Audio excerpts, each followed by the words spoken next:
la semaine dernière. Aujourd'hui, je reçois Cécilia Bonjour. et on va parler ensemble de stress post-traumatique. Tu nous disais, mais oui, du coup, au quotidien, tout ça. Et donc, je te propose, ma très chère Cécilia, de passer un petit peu à comment ça se passe au quotidien avec ton ami PTSD.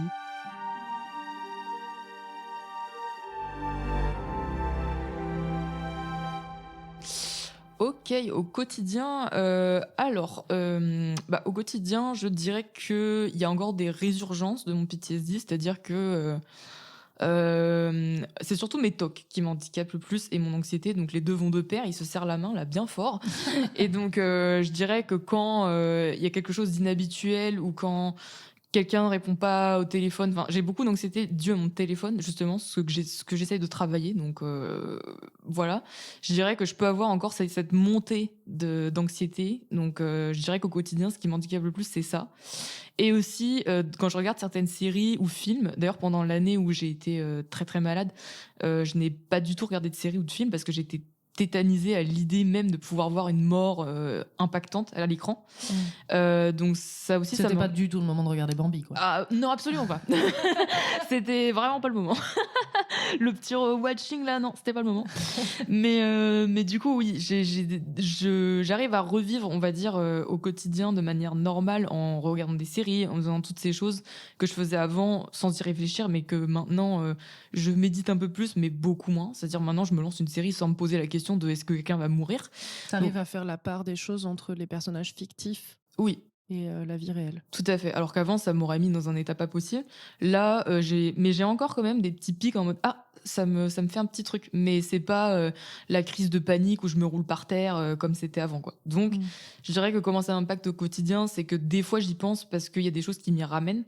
Mais et puis j'y pense quand je prends mes médicaments parce que je me rappelle que ah oui, c'est pour ça que je les prends, évidemment. C'est vrai que ça c'est très ambivalent. La prise d'un médicament, des Ouais. fois, te rappelle que en fait tu as ce trouble, cette maladie. Exactement. Donc c'est les fois où j'y pense, c'est ça. C'est les petits trucs comme ça qui m'y ramènent. Mais grâce à la TCC, j'ai moins de confrontations difficiles par rapport à ça. Et effectivement, quand je prends mes médicaments, ce qui est paradoxal. Mais sinon, au quotidien, je dirais que c'est ok. Il y a juste certaines choses qui peuvent me rendre agressive. Donc ça, c'est la partie pas cool et un peu tabou, je pense, du stress post-traumatique parce qu'on parle beaucoup du grand sentiment d'incapacité, etc., que ça provoque, mais j'ai aussi, moi, des tendances agressives qui vont se déclencher si je suis dans un environnement trop stimulant, ce genre de choses, où je vais me sentir en danger, en fait, où je vais sentir que mes proches sont en danger, par exemple, et ça va me rendre assez agressive. Donc Mais ça c'est tout à fait normal, puisque en fait c'est les deux fonctionnements reptiliens de notre cerveau, c'est-à-dire le passif ou l'agressif. Donc le passif, bon, ça saoule un peu parce que les gens ils bougent pas, mais on se dit c'est pas très grave, ils sont juste là. Mais Ouais. l'agressif, on a plus de mal à l'appréhender, alors qu'en fait c'est le même schéma, c'est un schéma de défense. Oui, Donc complètement. la fuite ou l'attaque. L'attaque, c'est un sujet très tabou pour moi parce que je ne suis pas quelqu'un d'agressif, je ne suis pas quelqu'un de violent, vraiment. Je confirme, Cécilia est une personne extrêmement douce. Oh, c'est adorable. Mais c'est vrai qu'il y a des circonstances qui peuvent me faire vriller assez brutalement. Et ça, je dirais que c'est la partie impactante du quotidien qui me met un peu honte aussi par rapport à mon entourage parce que c'est pas facile de se montrer sous ce jour très primaire, très reptilien, très animal, comme tu dis. Oula, il y a des ennemis dans la rue, je passe en mode jeu vidéo, je sais pas comment dire, mais c'est. Non, c'est vrai, il y a Assassin's Creed. Non, il y a des ennemis dans la rue. C'est vraiment comme ça que je le vois et enfin que ma maladie me fait percevoir de cette manière en tout cas. Oui. Mais est-ce que tu as essayé d'en parler? Alors c'est très naïf ma question, hein.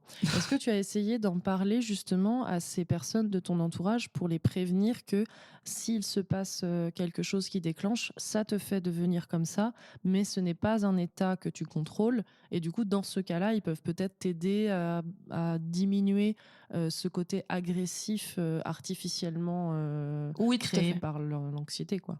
Oui, j'en ai parlé à mes proches de confiance, donc mes amis. Enfin, c'est surtout les personnes avec qui je sors dans la rue, donc typiquement mes amis, mon partenaire, ma sœur, de qui je suis très proche. Je les ai prévenus effectivement que je pouvais avoir ces tendances-là parce que en fait, même mentalement, je suis plus trop la même personne et ça se voit parce que c'est des personnes qui me connaissent excessivement bien et d'un Ouais. coup qui me voient complètement changer de comportement ou d'attitude. Et c'est vrai que avant j'en parlais pas par pudeur, mais au final ça les inquiétait quand même parce qu'ils comprenaient pas. Ils étaient là, mais Cécilia est bizarre là. Et donc je les ai prévenus effectivement qu'il y avait des situations, des triggers, encore une fois en anglicisme, excusez-moi, des déclencheurs qui peuvent me mettre dans cet état et où effectivement j'ai besoin d'être stabilisée et ils l'ont tous très bien compris, les personnes à qui j'en ai parlé, donc ça c'est top. Je suis bien entourée par rapport à ça Ouais, et c'est hyper positif ça. ouais, et je suis bien protégée dans la rue si je ressens cet état. J'ai juste à me mettre un petit peu sur le côté ou ou sentir que la personne est à côté de moi, sentir que je suis pas en danger, etc. Donc non, non, les personnes sont compréhensives par rapport à ça parce qu'il suffit juste de le dire. Et puis moi, Dieu merci, ça me prend pas énormément de temps pour me calmer si je sens que je suis entourée, etc. Juste me tenir la main ou me rassurer quelques secondes suffisent et puis je peux reprendre, voilà. Mais des fois, c'est vrai que j'ai besoin de me poser, de fuir un petit peu la foule s'il y en a. S'il y a beaucoup de bruit, s'il y a beaucoup de stimulation, je vais avoir tendance à avoir besoin d'aller dans un endroit plus calme, par exemple. Mais ces personnes-là le comprennent, oui. Ah, ça, c'est hyper positif. Et du coup, est-ce que ça, parce que là, on est plutôt dans la sphère personnelle Oui. et dans la sphère professionnelle, t'as jamais eu t'as jamais eu de soucis à ce niveau-là? Parce que c'est toujours difficile la sphère professionnelle, parce que du coup, il y a moins d'affect, enfin, ou en tout cas, l'affect est différent. Ouais. Et du coup, t'as pas été soumise à ce genre de choses? Parce qu'en plus, comme tu fais de l'animation, imagine tu dois animer une scène où il y a quelqu'un qui est mort. C'est une question très intéressante. Alors, dans la sphère professionnelle, ça m'a pas trop posé de soucis, si ce n'est au début de mon traitement parce que j'étais complètement dans le vent et j'ai des collègues que j'adore, enfin, dans mon travail actuel, donc ça va peut-être changer d'ici là, mais j'en ai parlé à un collègue, parce que c'est la personne dont je me sentais le plus proche et cetera et bah, je peux dire que c'est un ami maintenant Mmh. et il voyait que j'étais différente donc bah, quand il y a des questions évidemment j'y réponds, donc je lui ai expliqué, mais je lui ai dit de pas le dire autour de lui, de pas le dire à mon chef, etc. Parce que, Ouais. C'est bah, toujours très difficile, la sphère professionnelle. tout à fait. Et puis j'ai pas envie d'avoir un regard différent par rapport à moi, que qu'on me juge incompétente au travail, ce genre de choses. Mmh. Mais bon, j'ai la chance de travailler dans l'animation et effectivement, il y a tout type d'animation, mais là, je suis sur un projet très family friendly, il n'y a pas de mort. Oui. Après, Donc, ceci dit, Bambi, c'était pour les enfants, hein. tout à fait. Mais là non. Donc ça va. On va dire que ça va, mais j'évite absolument d'en parler, à part si nécessaire, Ouais. parce que je trouve que ça relève du privé et Mmh. j'ai pas envie d'être spécialement catégorisée de ce handicap, on va dire. J'ai pas envie que ce soit perçu comme un handicap face à ma compétence, parce que bah si je dois animer quelqu'un qui meurt, bah écoute, et maintenant grâce à la DCC, je pense que ça m'affectera pas autant, mais ouais, ou peut-être que je me sortirais par une pirouette en disant peut-être que cette scène, je la donnerais bien à un collègue. Il est évanoui. Oui, voilà, ou peut-être que je m'arrangerais d'une certaine manière, mais pour l'instant, ça ne m'a pas posé problème spécifique, non. Mais du coup, tu penses on a encore du travail à faire au niveau professionnel pour intégrer ce genre de troubles ou handicap? Oh oui, bah, je pense que tous les troubles ou handicaps, honnêtement. Franchement, la santé mentale et la sphère professionnelle, c'est pas deux milieux qui font bon ménage, je trouve. Après, j'ai de la chance parce que je suis dans un milieu très arrangeant au niveau des horaires. C'est-à-dire qu'à partir du moment où on bosse 8 heures par jour, c'est bon. Tu peux bosser de 8 à 17 heures, comme tu peux bosser de 10 heures à 20 heures si tu veux. Ça regarde que toi. Donc c'est bien. Donc je pense que dans mon milieu j'ai de la chance, mais c'est sûr que oui, à niveau professionnel, il y a beaucoup de choses à améliorer, de choses comme ça. Après, ça dépend du traumatisme de chacun, effectivement, Ouais. mais Donc toi, tu as plutôt tendance à essayer de trouver des gens au niveau professionnel qui t'entourent, en qui tu as confiance, qui deviennent entre guillemets des amis, des copains. ouais. Et du coup, tu passes par ce biais-là pour être en sécurité aussi dans le milieu professionnel. Oui, si j'ai une personne en qui j'ai confiance, ça me rassure et je sais que cette personne est là, comprend et j'ai pas trop besoin de m'épancher sur le sujet. Cette personne va comprendre et puis voilà. Et j'aime bien aussi faire mes petits tours, c'est-à-dire sortir un peu. J'ai de la chance de pouvoir sortir de mon open space pour prendre un peu l'air, ce genre de choses. Il y en a qui font bien des pauses clopes, moi je prends une pause air, voilà. On devrait peut-être y penser plus souvent. Quand même. Effectivement, donc oui, ouais, mon mécanisme, je dirais que c'est ça, c'est de trouver une personne en qui j'ai confiance et aussi m'écouter, c'est-à-dire écouter mon corps, me dire, ok, là je suis dans un mauvais état, je vais sortir un petit peu, faire un tour, revenir. Voilà, ça prend 5 minutes, ça ne perturbe pas du tout mon travail et ni la productivité, donc voilà. Et il y a des moments spécifiques où tu trouves que c'est plus difficile que d'autres, où c'est très dépendant d'un déclencheur aléatoire, comme tu parlais tout à l'heure de la foule, etc. Ou alors il y a des moments qui sont encore fixes, où c'est dur, comme tu disais au tout début, le soir. Attends, tu peux répéter? Pardon, j'ai fait une phrase de 10 km. Euh, C'était par rapport au fait que là, tu as illustré deux moments. Les moments où ça peut arriver, par exemple, qu'il y ait quelqu'un dans la rue et que ça te déclenche un stress qui te déclenche de l'irritabilité. Oui, Donc là, c'est plutôt, tu ne peux pas prévoir, c'est juste ça arrive dans ton environnement. oui. Mais après, tu décrivais au début le fait que tu avais des crises régulières vers le soir. Ah Et oui. donc là, c'est des choses qui sont plus calées dans des moments spécifiques. Oui, tout à fait. Bah, ça, Et- c'était au début. En fait, dans le stress post-traumatique, il y a une évolution selon la manière dont vous êtes ou non traité, malheureusement. Mais dans mon cas, au début, quand j'étais pas traitée ou au tout début de ma thérapie, ouais, c'était très timé dans le temps. C'est-à-dire que c'était le soir, vraiment, où j'avais ces crises-là. Aujourd'hui, c'est plus trop le cas. C'est-à-dire que voilà, je suis pas spécialement fan de la nuit qui tombe tôt, etc. Mais ça me déclenche plus de crise comme c'était le cas avant. C'est-à-dire que maintenant, j'appréhende ça avec plus de calme. Donc, je pense que ça, c'est une question qui a évolué. C'est-à-dire D'accord. que à l'époque, c'était le cas, plus maintenant. Ok, bah ça c'est plutôt positif. Donc en gros, finalement, tu as un petit peu ta petite stratégie de mieux vivre avec la TCC, les médicaments et puis parler aux proches, quoi. Oui, c'est ça. Je pense que l'important, c'est d'être bien entouré, d'être bien suivi. Et franchement, la guérison, j'y crois. Mais c'est sûr que c'est vraiment pas facile. Et il y a des jours où même on n'y croit pas. On se dit, putain, je suis coincé comme ça pour toujours. C'est foutu. Mais c'est pas vrai. Faut combattre ce genre de moments parce que c'est pas vrai. Bah déjà, en tout cas, rien qu'avec tout ce que tu nous racontes depuis le début, moi je vois qu'il y a un énorme progrès. Si tu faisais des crises le soir comme ça et que maintenant c'est plus juste au niveau d'événements qui t'arrivent, Oui. c'est déjà un immense progrès Ah ouais, ouais, complètement. Bah, que nous applaudissons toutes et tous, ah bah merci, merci. Applaudissez, applaudissez. sans faire de bruit évidemment pour les micros. Non, effectivement, c'est vrai que je vois une évolution dans la thérapie et ça, c'est génial. Euh, donc oui, franchement, croyez-y. Si j'avais quelque chose à dire, ouais, ce serait vraiment, faut vraiment y croire, faut vraiment se dire, faut vraiment reconnaître son trouble. Ça, c'est le plus dur. Je pense qu'il y a beaucoup de gens qui vivent avec des stress post-traumatiques qui ne se rendent pas compte ou qui ne veulent pas faire les démarches pour aller mieux, ou qui se connaissent pas bien aussi, parce que moi, je me connaissais pas bien à l'époque. C'est-à-dire que niveau émotionnel, je me disais, mais pourquoi je suis comme ça? Enfin, j'avais tendance à m'énerver, alors qu'au final, s'écouter, c'est le plus important finalement. Pour Et pas pouvoir avoir peur de demander de l'aide aussi à des professionnels. Tout à fait. Ce qui peut être compliqué, parce que le système de santé, c'est long, Cher, cher. pas du tout remboursé par la sécurité sociale. Absolument pas. Donc, j'ai cette chance de pas avoir à me soucier des moyens mis en œuvre. Mais oui, on est très inégaux face à ça. Oui, ça c'est sûr. Mm.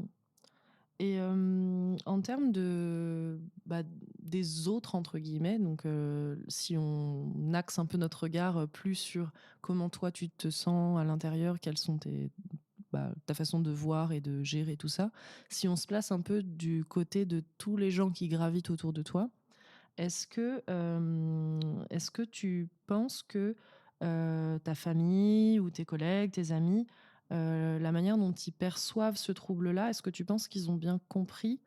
Hmm, c'est intéressant. Bah, Je pense que, honnêtement, non. Si je dois être totalement honnête. Parce que, comme j'ai dit tout au long de cet épisode, le truc, c'est que le stress post-traumatique, c'est un gros mot qui fait peur et qu'on associe à des clichés bien précis. Donc, je pense que quand on annonce ça à quelqu'un, en tout cas, je l'ai vu dans les yeux des personnes à qui je l'ai dit, c'est waouh, ça fait peur, c'est un truc de ouf, ce qui lui arrive et tout. Alors qu'en réalité, bon, oui, c'est quand même quelque chose à prendre au sérieux, mais c'est pas. En fait, dans la tête des gens, c'est terrifiant, quoi. Parce qu'il lie traumatisme Ouais. avec gravité objective du traumatisme et Tout à pas fait. avec gravité de ce que tu vis après. Oui, je pense qu'il y a beaucoup de fantasmes autour de cette condition et c'est vrai que les gens, waouh, je vois dans leurs yeux, ça change, quoi. C'est genre, ah ouais. Elle a fait la guerre. Mais ouais, c'est vraiment ça. Et franchement, il y a pas. Je pense qu'il y a une mesure à avoir dans la réaction que vous avez si vous avez un proche atteint de stress post-traumatique. Faut être là, faut écouter. Si par exemple, moi j'ai parlé de mes déclencheurs, faut écouter les personnes qui vous disent oui, ça me déclenche. Est-ce qu'on peut prendre une petite pause? Voilà, ça c'est ok. Ça c'est la réaction bien à avoir. Mais c'est sûr que je pense qu'ils ont pas tous compris, non. Ils ont pas bien compris. Mes proches, ils ont entendu le mot, ils se sont dit waouh, c'est juste terrifiant. Mais non, ils se sont pas forcément informés sur la condition et c'est sûr que c'est un gros mot qui fait vraiment hyper peur et je pense qu'ils se doutent pas des enjeux ou de ce que ça implique réellement au quotidien. Non, ils ont pas bien compris, mais ils me font confiance. Ils font ok, Cécilia, elle a besoin de ça, on fait. Bon, c'est déjà pas mal. C'est déjà pas mal. Mais c'est sûr que l'information en tant que telle, pédagogiquement, j'en doute fort. C'est vrai que c'est. En fait, c'est un peu comme s'ils se disaient ah mon Dieu, Cécile, elle a fait la guerre, elle est allée au Vietnam, elle a fait. Etc. Rambo. Et en fait, tu leur dis juste moi, en fait, quand je vois un verre d'eau à moitié plein, vu que je le vois à moitié vide, ça me déclenche des angoisses pas possibles. Et du coup, ils se disent mais comment ça, on m'a vendu Rambo et là c'est juste un verre d'eau. Alors qu'en fait, ça peut être hyper grave. Si pour toi c'est grave de voir le verre d'eau à moitié vide ou à moitié plein, c'est que tu as besoin qu'il y ait des gens, qu'il y ait des moyens qui soient mis en place pour t'aider à ce que ça aille mieux. Surtout que tu vois fréquemment quand même des verres d'eau. Enfin, c'est pas du tout ton cas. Je suis en train de faire un magnifique comparatif qui n'a rien à voir avec toi. Mais c'était pour expliquer un peu que de dire que c'est des choses qui sont beaucoup plus anodines et peut-être que c'est ça aussi, c'est qu'ils se disent mince, je m'attendais à avoir Rambo. Et en fait, c'est un truc du quotidien. Et du coup, peut-être qu'ils se disent pourquoi on en fait tout un foin alors qu'en fait, si, on en fait tout un foin parce que c'est le principe du truc. Ouais. Ouais, carrément, ouais. Non, mais c'est très juste ce que tu dis. C'est vrai que ouais, les gens s'attendent quand je vois la guerre, quand je vois les armes, c'est terrible pour moi, tu sais. Mais au final, ce que j'ai vécu, c'est la quasi-perte d'un proche, ce qui est finalement un événement grave quand on y pense. Oui, c'est vrai que relativement, en plus, c'est un traumatisme d'un événement qui en soi est grave. Oui, tout à fait. C'est-à-dire que la perte d'un proche, c'est terrifiant. Enfin, ça pourrait faire peur à n'importe qui, mais c'est sûr que quand on l'explique, les gens sont un peu terrifiés aussi par cette question, parce que la mortalité, c'est pas quelque chose où on a plaisir à s'informer dessus. Donc, dans mon cas spécifique, en plus, c'est ce truc-là. C'est vrai que c'est un sujet lourd, etc. Mais ça se manifeste par oui, j'aime pas trop quand il y a du bruit, ça me fait peur. Et les gens sont là, quel rapport? mais c'est sûr que, oui, effectivement, je pense que même Rambo, s'il entendait des explosions, il aurait peur. Peut-être que, oui. peut-être que Alors Rambo... après, peut-être qu'il ferait partie des 70% qui ne font ensuite pas partie des 5 à 8%. Oui, tout à fait, mais peut-être que Rambo a un stress post-traumatique et que quand il entend des ballons exploser, il a peur. On sait pas. Totalement. Et quand on dit ouais, Rambo il a peur d'un ballon de baudruche, on le regarde en mode what? Pourquoi? Mais moi c'est un peu comme ça que je le vois. C'est oui, un événement grave s'est produit et du coup j'ai peur de certaines choses qui te le rappellent, mais qui sont pour la plupart des gens anodines en vérité. Oui, mais c'est pas parce que c'est pour la plupart des gens anodin. Je veux dire, le sucre c'est anodin pour la majorité des gens. Et les diabétiques, il faut qu'ils se posent vachement de questions. On va quand même pas dire que les diabétiques, c'est rien du tout. Ah oui, c'est clair. Donc, c'est clair. Oui, c'est important quand même. Et donc, j'en déduis que tu as dû beaucoup te masquer et suradapter.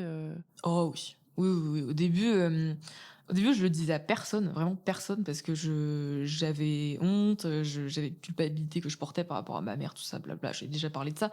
Mais en plus, il y avait ce truc de... je voulais fonctionner entre guillemets normalement, je fais le geste, donc j'avais pas envie d'être en mode non, j'ai pas envie d'aller au centre commercial parce que ça va me déclencher tel ou tel problème.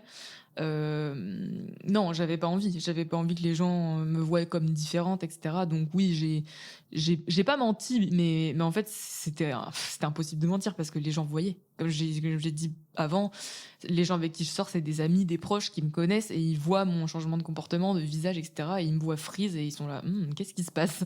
Donc au bout d'un moment, j'ai masqué, mais c'était raté. En tout cas, c'est faisable jusqu'à un certain point, ouais. Ça Oui. dépend de. Mais tu t'es senti quand même obligé de le faire à certains moments, même si c'était pas forcément réussi. Oui, oui, oui, oui. Ah oui, bien sûr. Et même, comme j'ai dit pendant ma formation, quand on regardait des courts-métrages pour l'animation, etc., il y avait bien des scènes de mort, etc. Je bougeais pas. J'avais envie de sortir de la pièce physiquement, mais je le faisais pas. Parce que je voulais pas interrompre la séance, etc. Enfin, je pouvais, hein, on était des adultes et tout, c'était une formation. On n'était plus des lycéens, c'est ça que je veux dire. Mais je me retenais de partir, alors que physiquement, j'en avais envie. Donc oui, je masquais, même si à l'intérieur, ça me provoquait des réactions terribles. Oui, bien sûr, Mais j'ai du coup, masqué. tu penses que si on était dans une société plus inclusive, on prendrait davantage le droit, enfin en tout cas, on s'autoriserait davantage à s'écouter? Genre, tu serais Oh, sorti, du coup. oui, oui, complètement, ouais. Je pense, ouais, parce que je pense qu'il y a beaucoup d'efforts qui sont faits. Enfin, en tout cas, je le vois. Je reviens à la sphère professionnelle, mais au travail, on a une cellule anti-harcèlement, on a ce genre de moyens de prévention, etc. C'est que je trouve cool.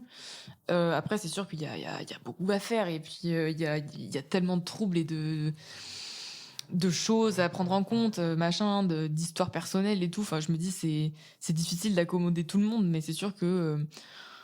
En plus, il y a ce truc de, effectivement, j'ai pas toujours envie de parler de ma condition, donc j'ai pas envie de dire, excusez-moi, madame, j'aimerais sortir car je souffre de stress post-traumatique. Enfin, vous voyez, voilà, c'est une question personnelle. Et puis, en fait, si la société était plus inclusive, je sais pas comment est-ce que ça se manifesterait pour que je me sente à l'aise de sortir. Je sais pas si ma réponse est très. Je vois ce que tu veux dire. Ce serait difficile de sentir, oui, là, je me sens légitime de sortir. Parce que du coup, on a tellement de cette culture en nous depuis si longtemps que du coup, même si aujourd'hui, d'un coup de baguette magique, la société était plus inclusive, notre éducation passée du système dans lequel on est actuellement ferait qu'on n'arriverait peut-être pas à s'habituer aussi facilement Ouais.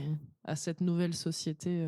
Ouais, je pense que peut-être, ouais, on aurait du mal, et puis au début on n'oserait pas, mais c'est sûr que, par exemple, je me souviens que dans cette formation, on voyait des films où il y avait des scènes de viol, de violence. Enfin, c'était des vieux films, donc années 50 et compagnie, et puis des dépictions racistes. Enfin, c'était pour l'histoire. Tout ça, c'était à titre purement historique, etc.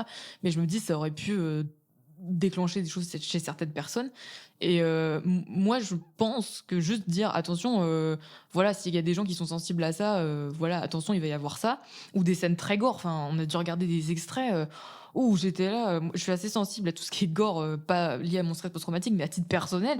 Et il y a des fois, je suis là, est-ce que j'avais envie de voir ce mec se faire couper la jambe, ou j'aurais préféré sortir là, par exemple. Et je me dis, même pour des trucs qui sont pas des maladies mentales ou des stress ou des traumas ou je ne sais quoi, même une société plus inclusive dans le sens de attention, petite information, il va y avoir un mec qui va se faire trucider là à l'écran, ça va être violent, les personnes qui sont sensibles peuvent sortir. Ouais. Juste cette petite phrase là, je pense que ce serait une grande aide, effectivement. Je me souviens que on est allé voir la dernière des Franglaises avec mon compagnon. Mhm. Et en fait, à l'entrée de la salle, il y avait écrit attention, il y aura des effets pouvant s'apparenter à des effets stroboscopiques. Ça c'est bien ça. Et j'ai trouvé que c'était génial d'avoir prévenu. Bah ouais, c'est bien. Parce que du coup, moi, j'ai pu fermer les yeux quand il y avait les effets.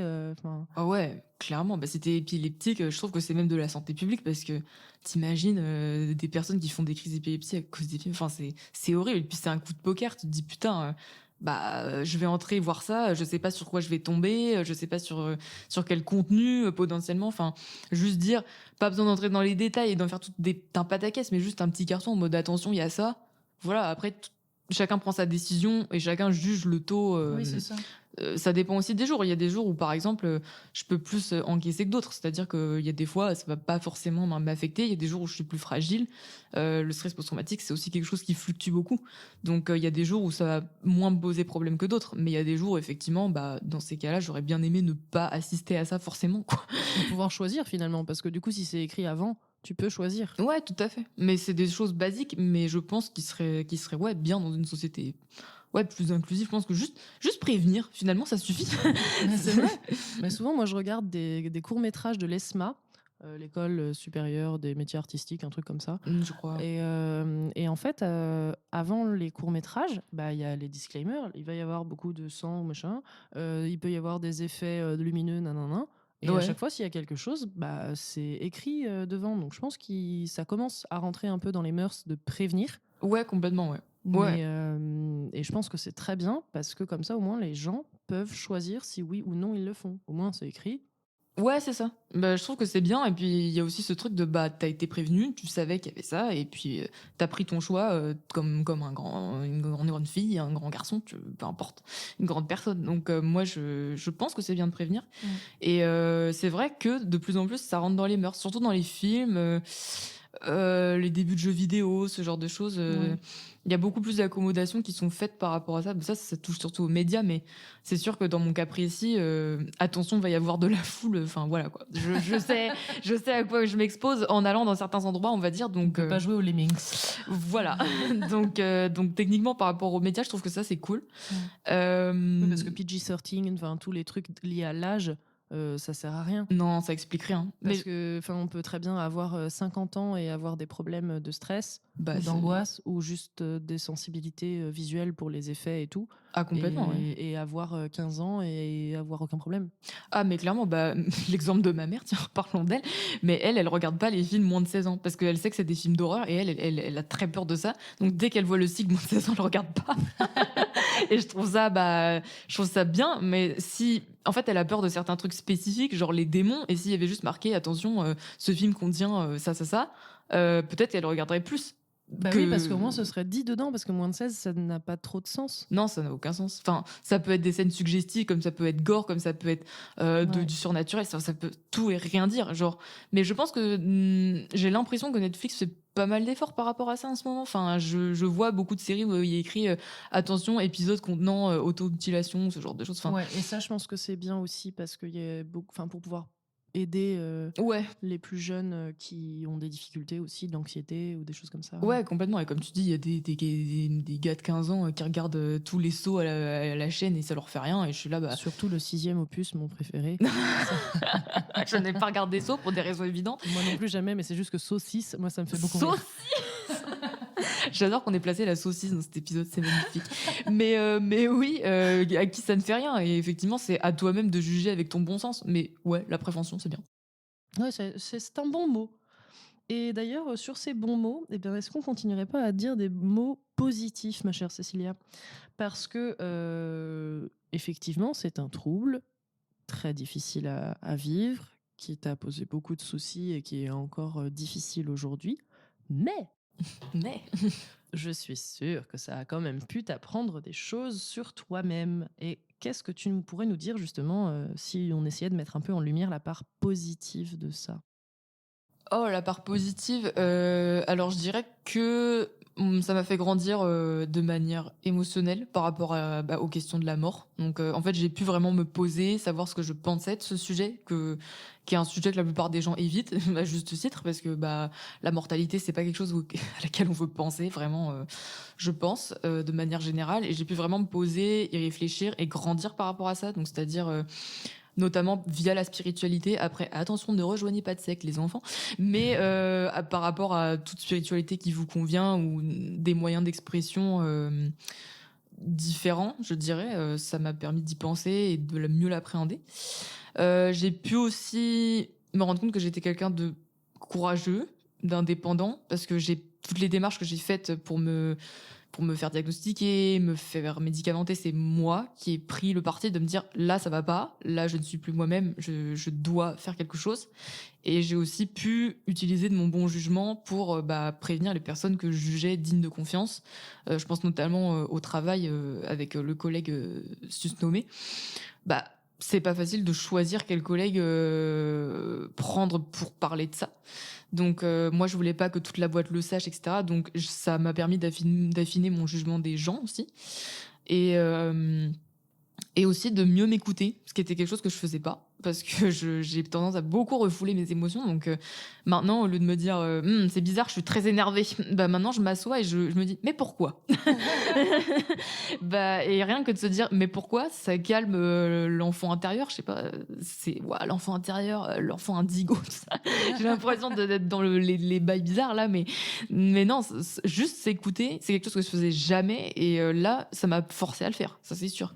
Et je pense que chaque adulte a besoin de le faire à un moment dans sa vie, ça c'est sûr. Faire un peu son autothérapie en quelque sorte. Ouais, et puis savoir pourquoi on agit de la manière de laquelle on agit. Parce que il y avait des comportements qui me ressemblaient pas et j'aurais pu continuer dans cette spirale autodestructrice, mais j'ai choisi de ne pas le faire. Et je pense que ce choix, c'est quelque chose de positif. Et je vous encourage, si vous voyez des choses qui ne vous ressemblent pas, à vous poser la question de pourquoi. Genre à prendre un pas de recul et à vous dire mais pourquoi je fais ça ? Pourquoi je fais ça ?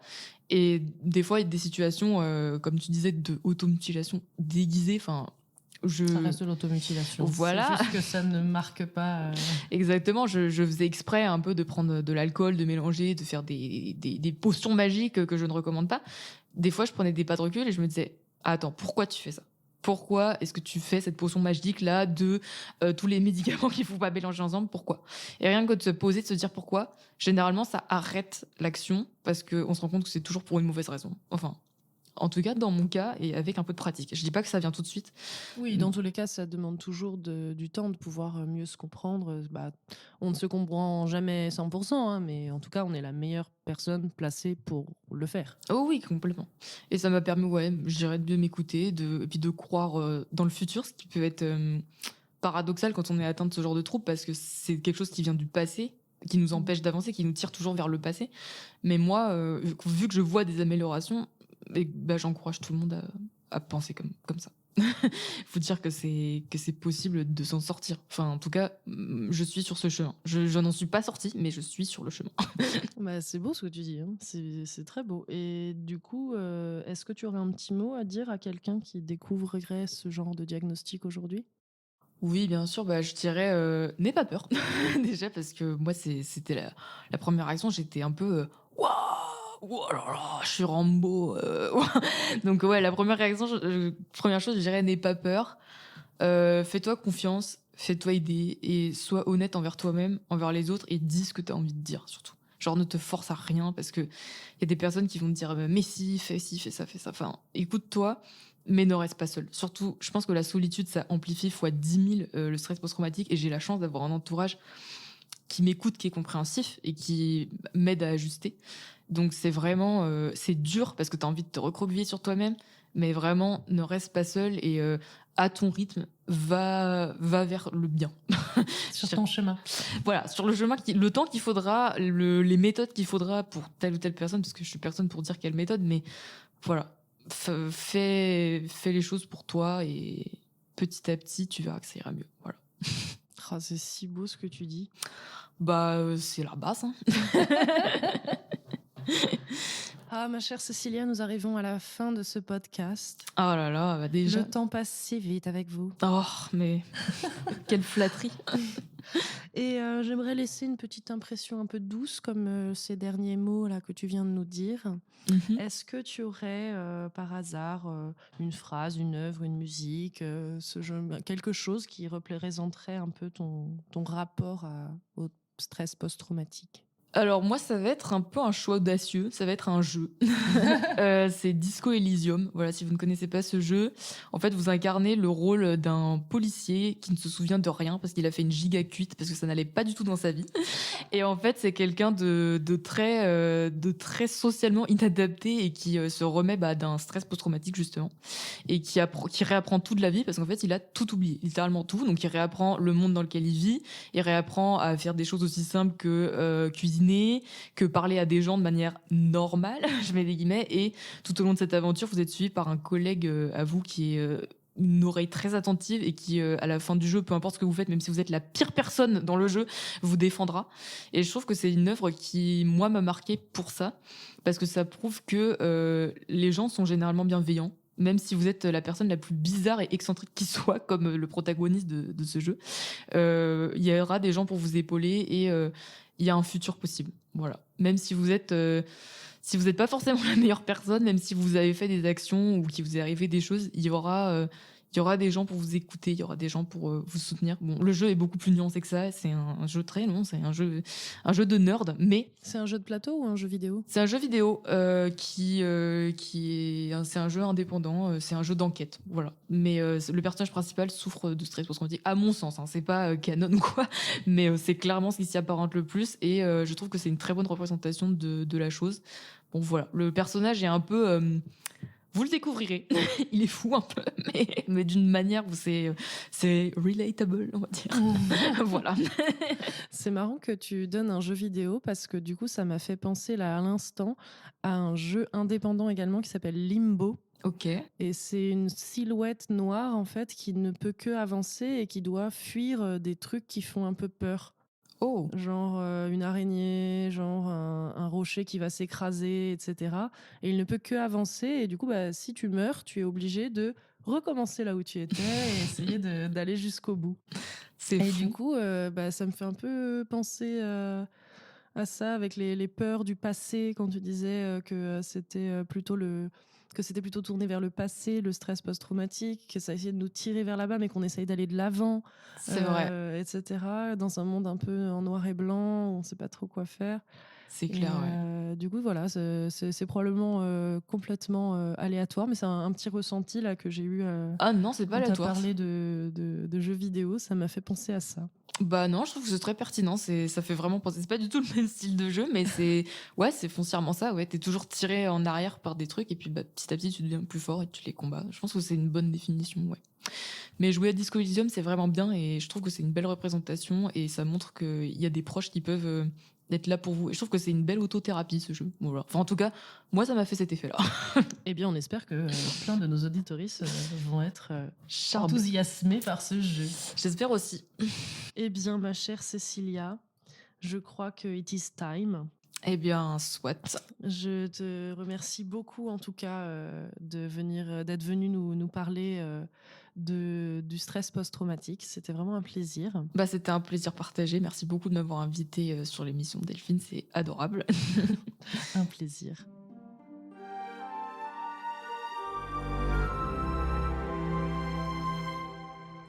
Merci d'avoir écouté Voix plurielle. Comprendre, c'est déjà faire un pas vers l'autre. C'était Delphine et à bientôt pour une nouvelle rencontre, une autre façon de voir le monde. Ce podcast vous a été présenté grâce à la solution de diffusion de podcasts Castopod.